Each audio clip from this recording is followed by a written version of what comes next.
La importancia de Platón en la historia de la filosofía es tal que se ha dicho que toda la filosofía occidental no es más que una serie de notas a pie de página de Platón. Platón, el filósofo más influyente de todos los tiempos, nació en Atenas o en un suburbio de Egina, alrededor del año 427 a.C. Su nombre real era Aristócles, pero fue apodado Platón, que alude a que tenía las espaldas anchas. Provenía de una familia aristocrática profundamente conectada con la vida política y cultural ateniense, lo que le permitió recibir una educación esmerada desde su infancia. Su padre, Aristón, pertenecía a una familia noble que afirmaba descender de los reyes de Atenas y de la misma familia de Codro, un legendario monarca ateniense. Su madre, Perictione, estaba emparentada con importantes figuras políticas de su época, como Critias y Cármides, ambos asociados al gobierno oligárquico de los 30 tiranos que se impuso en Atenas tras la guerra del Peloponeso.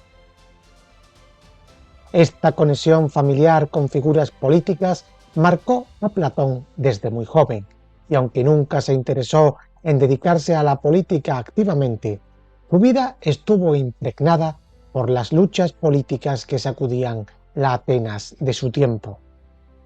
Desde temprana edad, Platón recibió una formación privilegiada en literatura, gimnasia y música, como correspondía a los jóvenes de su posición social. Era un alumno brillante, con habilidades que le permitían sobresalir en casi cualquier actividad que emprendía. Sin embargo, lo que realmente lo marcó fue el encuentro con Sócrates, cuando tenía alrededor de 20 años. Sócrates, un filósofo de métodos poco convencionales, cuestionaba las creencias y valores establecidos en la sociedad ateniense mediante el diálogo y la refutación, lo que impresionó profundamente a Platón. Esta relación discípulo-maestro no solo inspiraría en él el amor por la filosofía, sino que también definió sus primeras exploraciones intelectuales. La influencia de Sócrates fue vital para el joven Platón, quien observaba cómo su maestro enfrentaba las críticas y los conflictos ideológicos de la época. Sócrates, con su actitud desafiante hacia los sofistas y su búsqueda incesante de la verdad a través del diálogo, ofrecía una alternativa a la política convencional. Esta postura tuvo consecuencias devastadoras cuando en el año 399 a.C. Sócrates fue juzgado y condenado a muerte bajo la acusación de corromper a la juventud y de no respetar a los dioses atenienses. La ejecución de su maestro fue un punto de inflexión en la vida de Platón, quien se desilusionó profundamente de la política ateniense y de la democracia, viéndolas como sistemas injustos y corruptos que no permitían alcanzar una verdadera justicia. Esta experiencia no solo lo afectó emocionalmente, sino que también influyó en su pensamiento filosófico, convencido de que el verdadero conocimiento y la justicia solo podrían alcanzarse mediante la razón y la virtud. La tragedia de Sócrates sería una constante en su obra, representando la lucha de la verdad y de la virtud en una sociedad imperfecta. Tras la muerte de Sócrates, Platón abandonó Atenas y emprendió una serie de viajes que le permitirían enriquecer sus conocimientos y exponerlo a nuevas ideas. Aunque los detalles exactos de estos viajes no están documentados con precisión, se sabe que pasó tiempo en varios sitios de gran relevancia cultural y filosófica en el Mediterráneo. Uno de los destinos claves de sus viajes fue la ciudad de Cirene, en el norte de África, donde se cree que estudió matemáticas con el matemático Teodoro de Cirene, quien le transmitió su pasión por esta disciplina.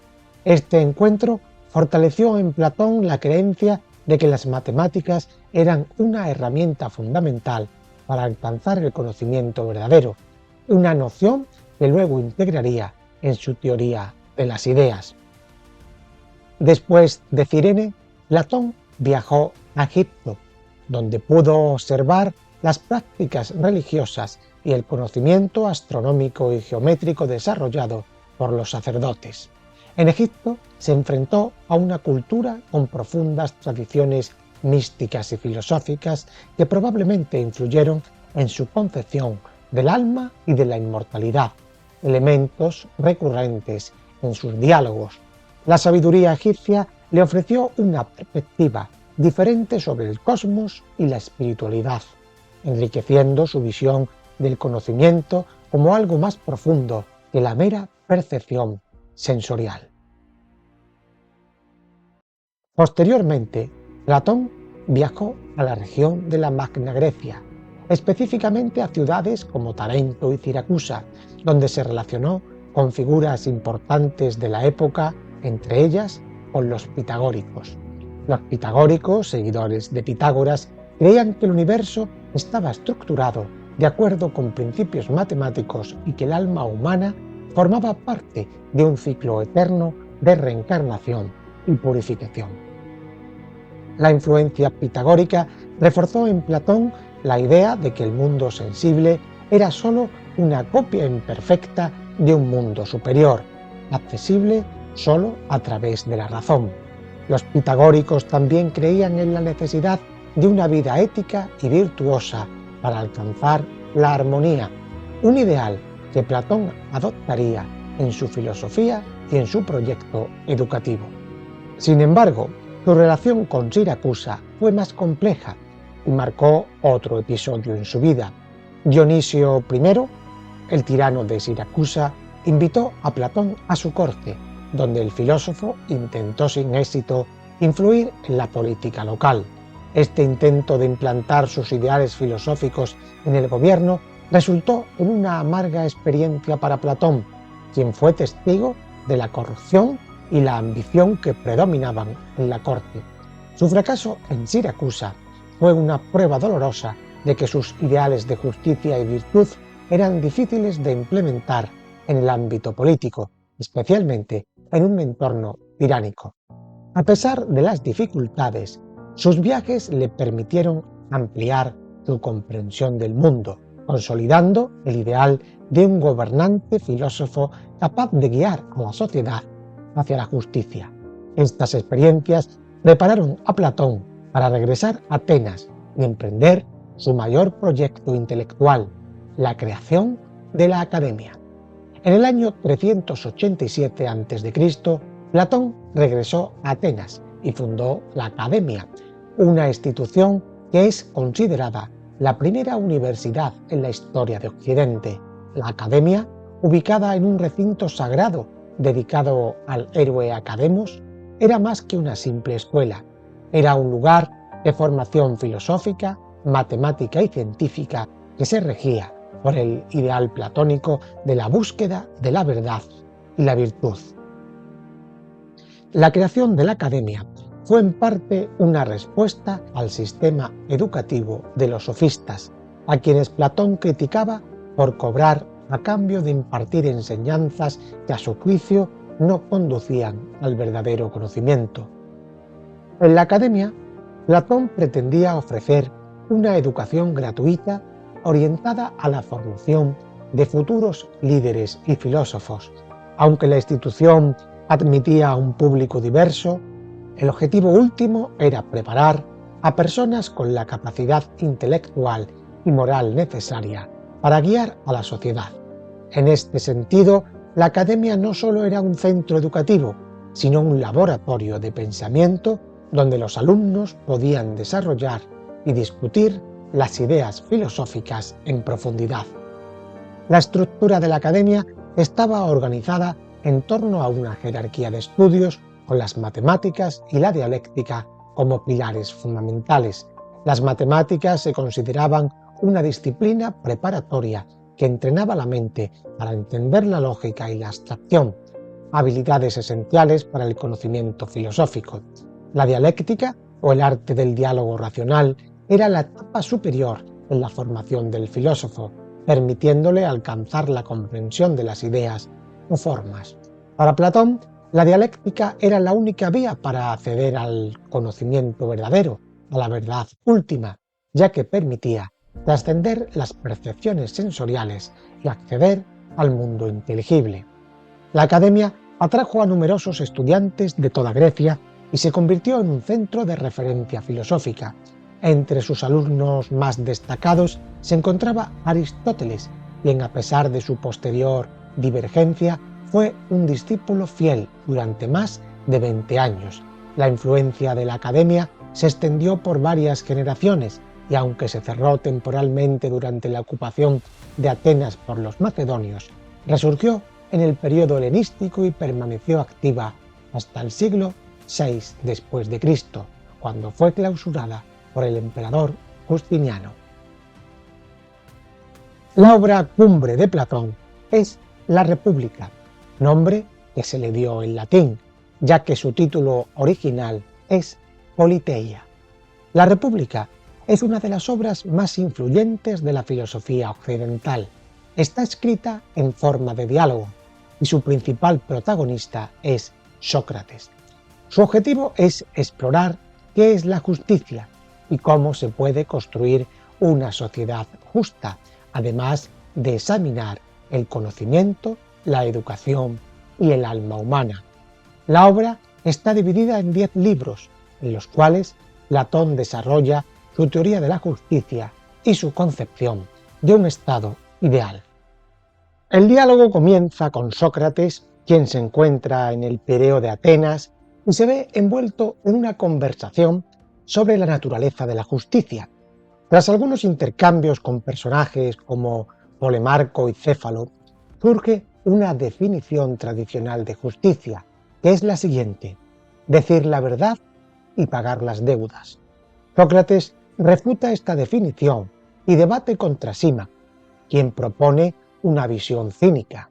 La justicia es simplemente el interés del más fuerte o del que tiene el poder.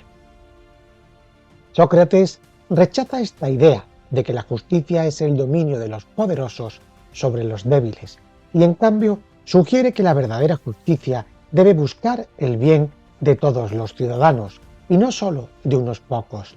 Sin embargo, la pregunta sobre qué es la justicia sigue sin respuesta y este cuestionamiento será el eje central del resto de la obra. En el libro segundo, Glaucón y Adimanto, hermanos de Platón, retan a Sócrates a que defina la justicia y pruebe que la justicia es preferible a la injusticia. Glaucón presenta el mito del anillo de Giges, un anillo que hace invisible a su portador. Esta historia ilustra la idea de que las personas actuarían de manera injusta si tuvieran la certeza de no ser descubiertas. Esto plantea la cuestión de si la justicia es valiosa en sí misma o solo porque evita el castigo. Sócrates, en respuesta, propone que para entender la justicia en el individuo, primero deben analizarse los fundamentos de una ciudad justa. Así, introduce el concepto de la ciudad ideal, llamada Calípolis, como un modelo en el que las diferentes clases de ciudadanos cumplen roles específicos. Esta ciudad constaría de 3 clases principales: los productores, que serían agricultores, artesanos y comerciantes; los guardianes, que son los guerreros; y los gobernantes, que serían los filósofos reyes. La justicia, según Sócrates, se alcanza cuando cada clase realiza su función sin interferir en las de las demás. En el libro tercero, Platón profundiza en el tema de la educación de los guardianes de la ciudad ideal.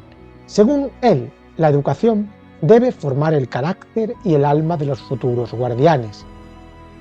Se enfatiza en que tan importante es la gimnasia para el cuerpo como la música y la poesía para el alma, aunque Platón propone una censura selectiva de mitos y relatos para los guardianes, ya que podrían fomentar comportamientos indeseables. Aquí se introduce el famoso mito de los metales, una alegoría que asigna a cada persona un metal en su alma. Oro para los gobernantes, plata para los guardianes y bronce o hierro para los productores. Este mito es un recurso para justificar el orden social y para persuadir a los ciudadanos de su rol en la ciudad. Aunque el mito es ficticio, Sócrates considera que tales historias pueden ser útiles para asegurar la cohesión y la paz en la ciudad.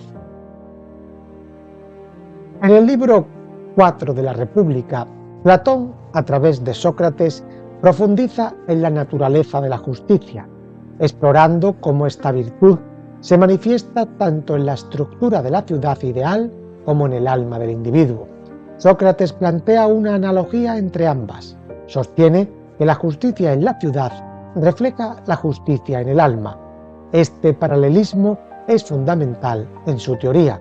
Tanto la ciudad como el individuo pueden alcanzar la justicia cuando sus partes cumplen sus roles sin interferir entre sí, creando una armonía que se traduce en equilibrio y bienestar. Para ilustrar esta armonía, Platón introduce la idea de una estructura tripartita del alma humana, en la que cada parte tiene un rol específico y está relacionada con una de las tres clases que componen la ciudad ideal. Según Platón, el alma humana se compone de tres partes: la racional, la irascible y la concupiscible.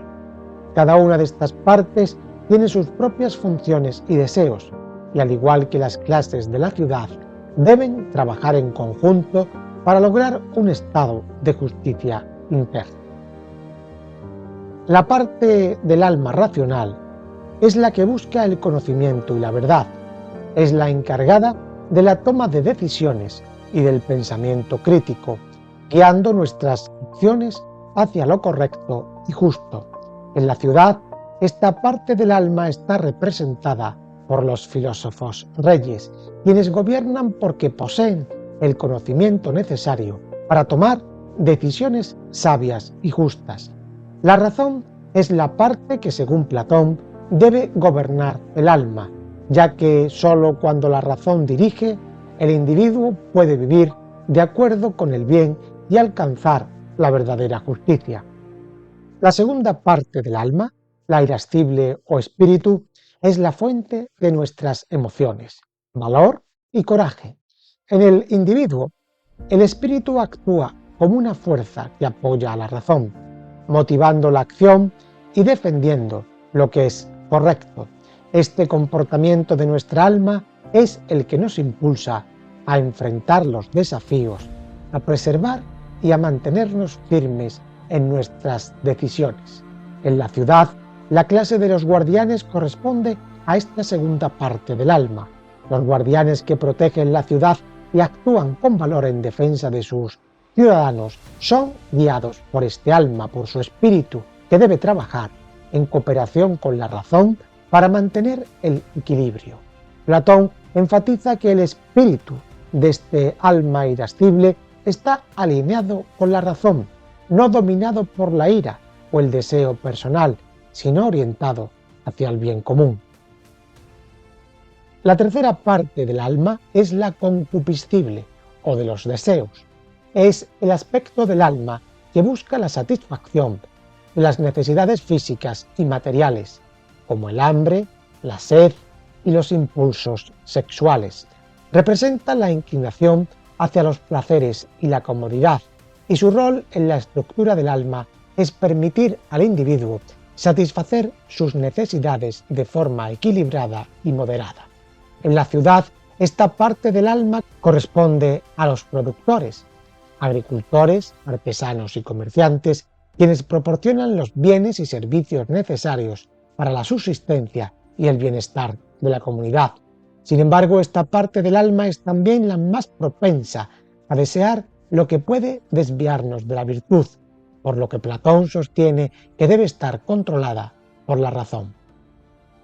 La justicia en el individuo, al igual que en la ciudad, se alcanza cuando cada una de estas tres partes cumplen su función sin interferir en las demás. La razón debe gobernar sobre las otras dos partes, asegurando que el espíritu y los deseos trabajen en armonía con ella. Cuando la razón ejerce su liderazgo, el espíritu la apoya y los deseos están controlados. Se produce entonces una especie de paz interior que permite al individuo vivir de acuerdo con el bien. En este sentido, la justicia es una armonía en la que cada parte del alma actúa en conformidad con su naturaleza y su función específica. Esta visión de la justicia como un orden interno permite a Platón establecer un paralelismo claro entre el individuo y la ciudad. Así como la justicia en la ciudad es el resultado de un equilibrio entre las clases, en el que cada una cumple su rol, la justicia en el individuo surge de la cooperación de las tres partes del alma. Platón concluye que la justicia no es una virtud impuesta externamente, sino una disposición natural de la mente y el alma. Cuando se logra esta disposición, la persona justa vive en equilibrio, lo que le permite actuar de manera ética y virtuosa. En el libro V de la República, Sócrates introduce dos ideas revolucionarias: la igualdad de las mujeres y la figura del rey filósofo. Sócrates sostiene que las mujeres pueden desempeñar los mismos roles que los hombres si reciben la misma educación, un argumento adelantado para su época. Además, plantea que el gobernante ideal debe ser un filósofo, ya que solo los filósofos poseen el conocimiento verdadero y necesario para dirigir la ciudad. La teoría de las ideas aparece aquí como la base del conocimiento platónico.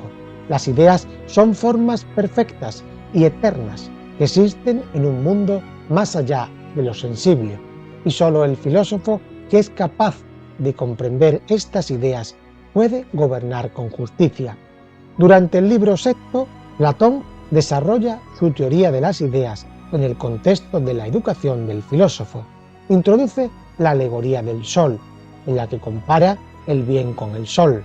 Así como el sol ilumina y permite que las cosas sean vistas, el bien ilumina el mundo de las ideas, dándole existencia y haciéndolas comprensibles. El bien es para Platón la idea suprema, la fuente de todas las otras ideas y el objetivo último del conocimiento filosófico. El filósofo, al acceder a la idea del bien, se convierte en el único capacitado para guiar la ciudad, ya que solo él comprende la verdadera naturaleza de la justicia y la virtud. En el libro 6, Platón expone también su famosa teoría de la línea, una analogía que explica los niveles del conocimiento humano. Platón divide una línea en 4 secciones, cada una representa un tipo de conocimiento o realidad. Los 2 niveles inferiores, imaginación y creencia, corresponden al mundo sensible, donde solo se accede a sombras o reflejos de la realidad. Los niveles superiores, pensamiento y conocimiento, se refieren al mundo inteligible de las ideas, accesible solo mediante la razón. En el nivel más alto está la comprensión del bien, la idea suprema que ilumina y da sentido a todas las demás ideas. En el libro 7, Platón presenta, por boca de Sócrates, la alegoría más célebre de la filosofía, la alegoría o mito de la caverna, que es otra exposición de lo dicho en la teoría de la línea. Platón expone a un grupo de personas que han sido prisioneros en una caverna oscura desde su nacimiento. Estos prisioneros están encadenados de tal forma que solo pueden mirar hacia una pared frente a ellos, sin posibilidad de girar sus cabezas. Detrás de los prisioneros hay un muro bajo y más atrás una hoguera ilumina la caverna. Entre el fuego y el muro, otros individuos transportan objetos y figuras que proyectan sombras en la pared que los prisioneros observan. Estas sombras, acompañadas por el eco de voces, representan la única realidad que los prisioneros conocen. Para ellos, las sombras son la única verdad, pues nunca han visto ni experimentado nada más. Un día, uno de los prisioneros es liberado. Al principio, experimenta dolor y confusión al girarse y ver la hoguera, ya que sus ojos, habituados a la penumbra, no soportan la intensidad de la luz del fuego. Sin embargo, este prisionero sigue avanzando y es llevado fuera de la caverna, donde finalmente experimenta la luz del sol. En este momento siente una ceguera mayor, ya que sus ojos no están acostumbrados a la claridad del mundo exterior. Poco a poco, su vista se adapta y empieza a percibir las cosas tal como son. Primero, las sombras de los objetos, luego los propios objetos y finalmente la fuente de toda luz, el sol. En este proceso, el prisionero experimenta una revelación sobre la naturaleza de la realidad. Descubre que el mundo dentro de la caverna era una simple ilusión y que la verdadera realidad existe fuera de ella, en un ámbito más elevado y pleno de conocimiento. Este prisionero liberado representa, según Platón, al filósofo que mediante el proceso de la educación y el uso de la razón logra liberarse de la ignorancia. La caverna simboliza el mundo sensible, donde la mayoría de las personas solo conocen una versión distorsionada de la realidad. Las sombras representan las percepciones sensoriales y las creencias comunes que, aunque engañosas, son tomadas como verdaderas por quienes no han visto más allá de ellas. Platón continúa la alegoría, explorando lo que sucede cuando el prisionero liberado intenta regresar a la caverna para contar a los demás lo que ha descubierto. Al volver, su visión se encuentra temporalmente desajustada a la oscuridad, lo que le causa el rechazo y la burla de los prisioneros que aún están encadenados. Estos se niegan a aceptar lo que el liberado les cuenta sobre el mundo que ha visto, sobre el mundo exterior. E incluso afirma el mito que si se liberaran, tal es su desconcierto, que llegarían a matarlo. Platón utiliza esta reacción para ilustrar la resistencia a la verdad que muchas personas experimentan cuando se les enfrenta con una realidad que desafía sus creencias establecidas. En la alegoría vemos claramente la ontología platónica o teoría de las ideas. La realidad se divide en dos mundos, el mundo sensible y el mundo inteligible, y cada uno proporciona un tipo diferente de conocimiento. El mundo sensible es el que percibimos a través de los sentidos, el de dentro de la caverna, compuesto por objetos materiales y cambiantes, como plantas, animales y objetos físicos. Este mundo es inestable y transitorio, por lo que el conocimiento que se obtiene de él es incompleto y variable, lo que Platón llama doxa, u opinión. La doxa, a su vez, se divide en dos tipos, eikasía, que es el nivel más bajo de conocimiento, las imágenes y las sombras. En el mito de la caverna, los prisioneros que solo ven sombras en la pared están en el nivel de la eikasía, ya que interpretan las sombras sin conocer la verdadera naturaleza de los objetos que proyectan. La pistis es una creencia basada en los objetos físicos mismos, pero sin una comprensión profunda de su esencia. Cuando uno de los prisioneros se libera y ve los objetos que proyectan las sombras, pero aún no sale de la caverna, está en este nivel de la pistis. Aunque ve algo más real que las sombras, su conocimiento sigue siendo todavía superficial y limitado. En contraste, el mundo inteligible es eterno e inmutable y está compuesto por las ideas o formas perfectas que representan la verdadera esencia de todas las cosas. El conocimiento de este mundo es el verdadero conocimiento o episteme, una comprensión racional y estable. La episteme se divide también en dos niveles de conocimiento más elevados. El primero, la dianoia, es el conocimiento racional y abstracto, como el matemático, que permite al alma acercarse a las ideas sin llegar a su esencia pura.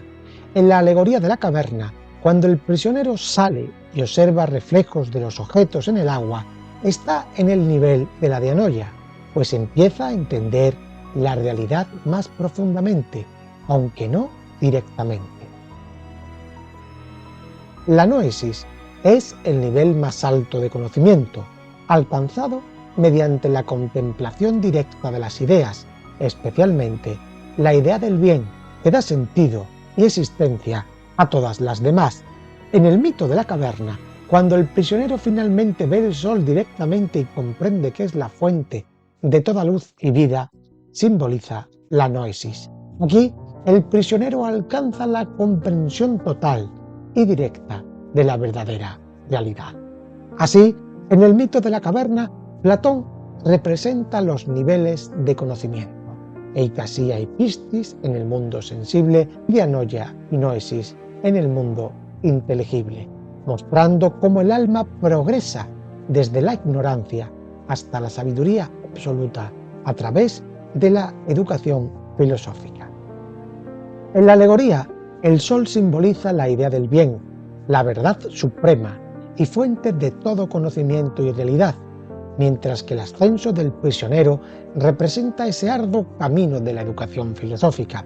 Platón sugiere que sólo aquellos que han alcanzado este nivel de conocimiento están capacitados para gobernar y guiar a los demás hacia la justicia y la sabiduría.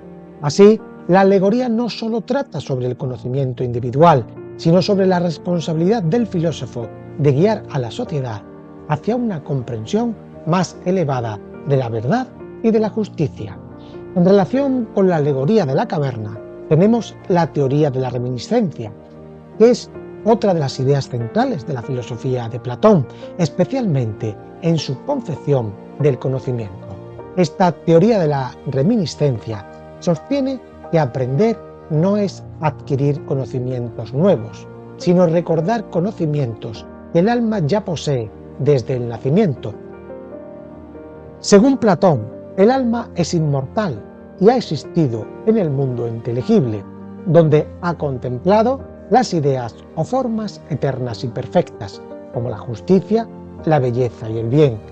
Al encarnarse en un cuerpo humano, el alma olvida estos conocimientos, pero a través del aprendizaje y la experiencia puede recordarlos o reminiscer fragmentos de esta verdad pura.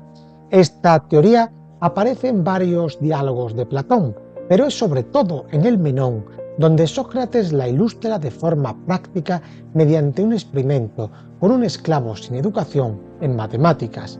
A través de una serie de preguntas, Sócrates guía al esclavo para que resuelva un problema geométrico sin enseñarle directamente, solo con preguntas que lo llevan a descubrir por sí mismo las respuestas correctas. Platón utiliza este ejemplo para mostrar que el conocimiento ya está en el alma y que el proceso de aprendizaje es simplemente una reminiscencia, un recuerdo de ese conocimiento previo oculto en nuestra alma.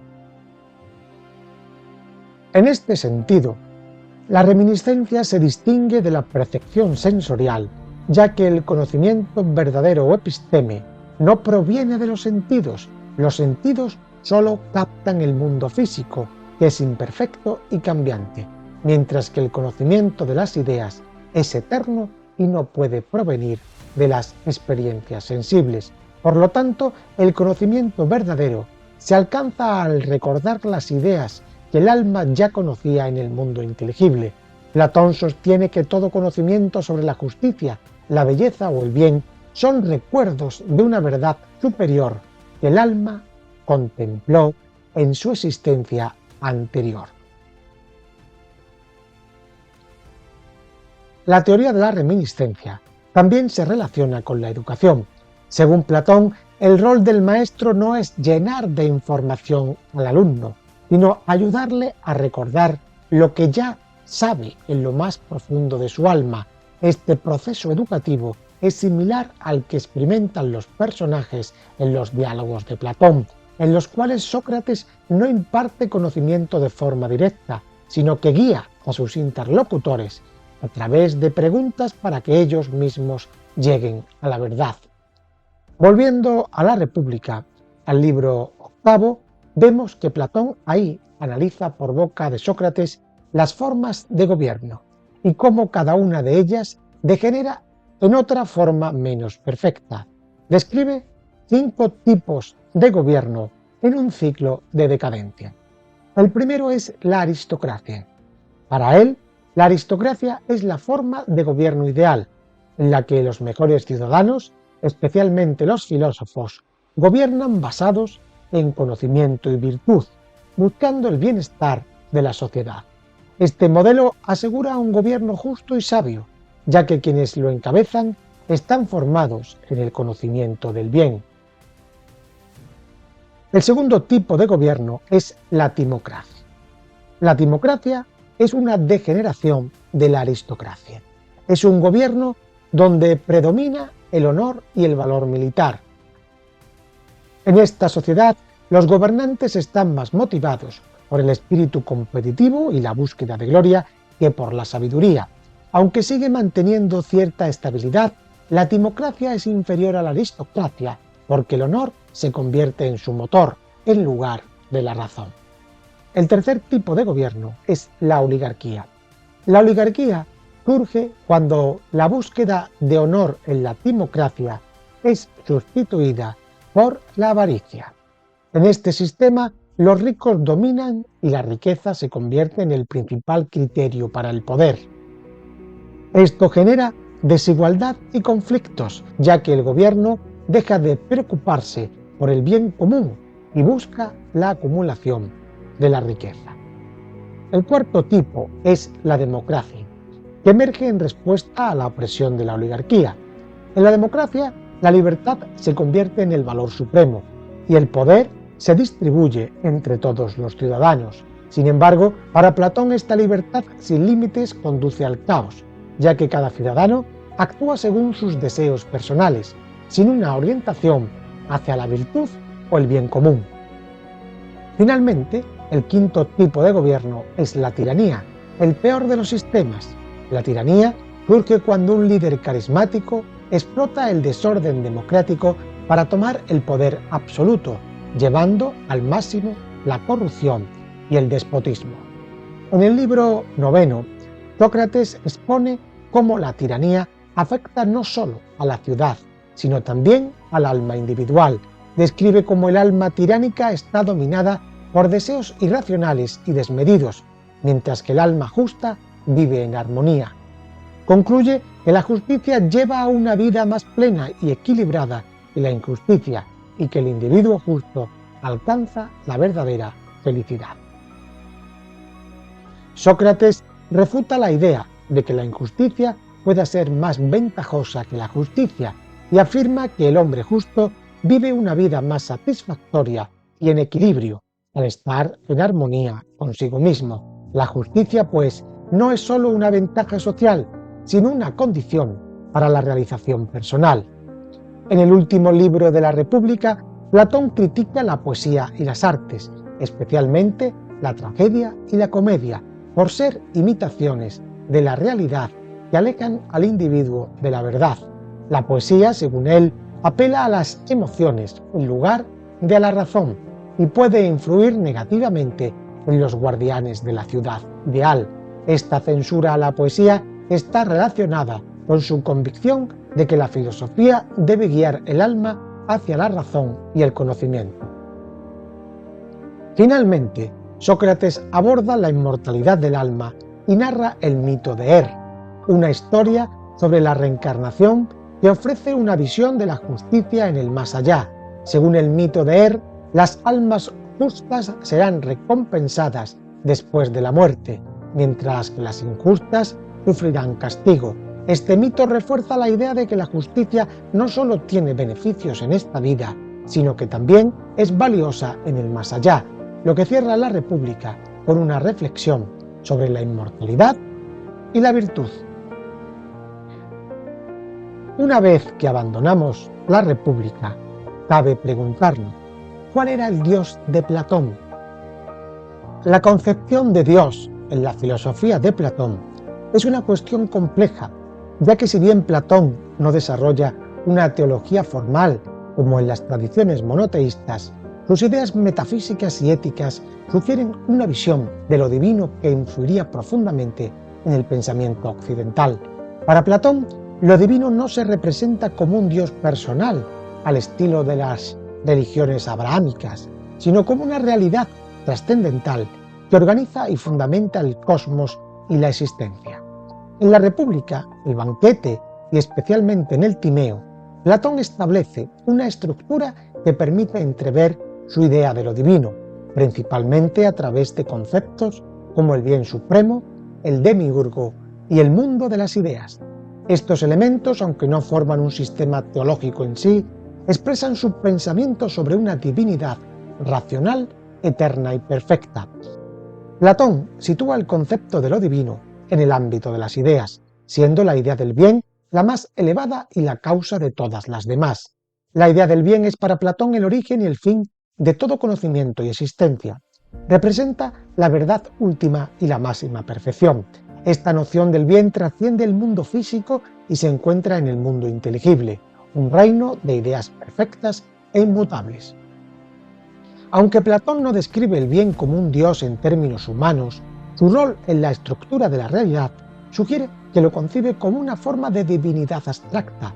El bien otorga sentido y orden al cosmos, ya que todo lo que existe y es bueno depende de alguna manera de su participación en la idea suprema. En este sentido, la idea del bien tiene una función similar a la de un Dios creador o un principio divino, pues su existencia permite la armonía en el mundo.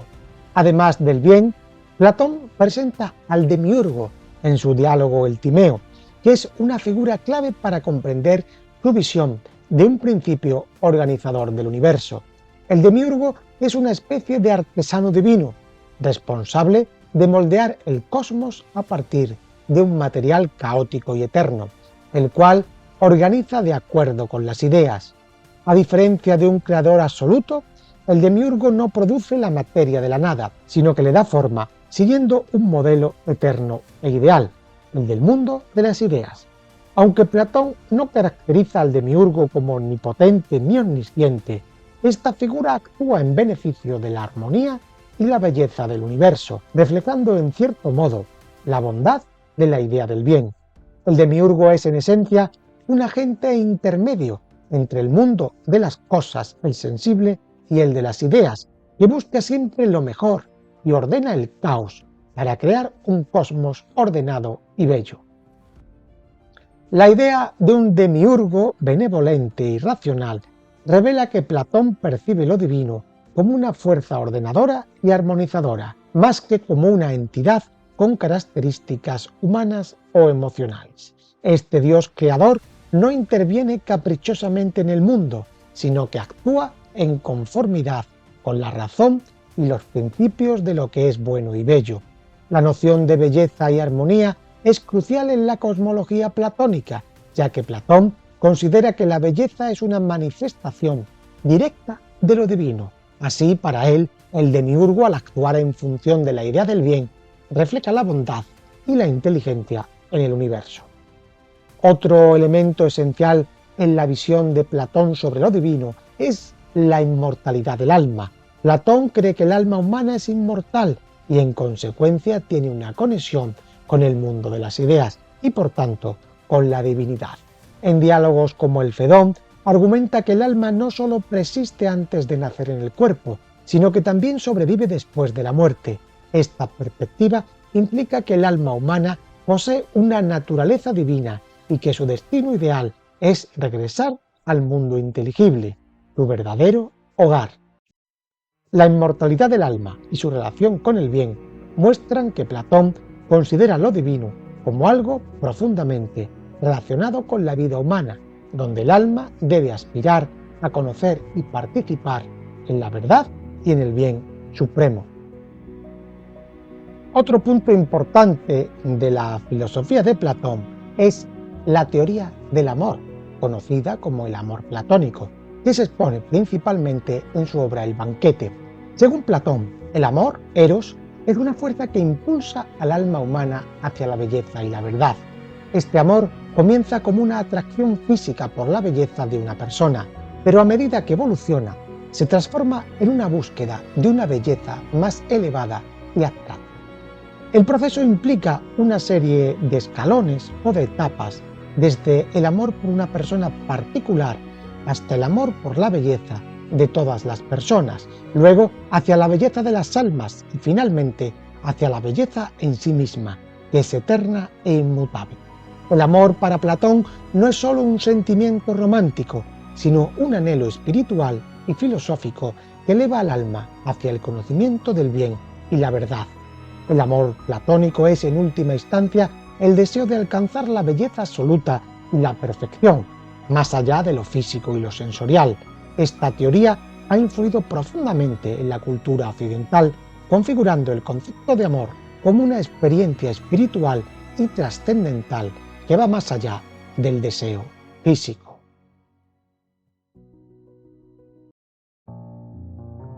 En la cultura occidental, Platón ha sido una referencia continua, desde la Edad Media hasta el Renacimiento y la Ilustración, inspirando debates sobre ética, política y metafísica. Su concepción de la justicia y el orden en la ciudad ideal ha influido en teorías políticas posteriores y en la idea de que el gobierno debe basarse en la razón y la virtud.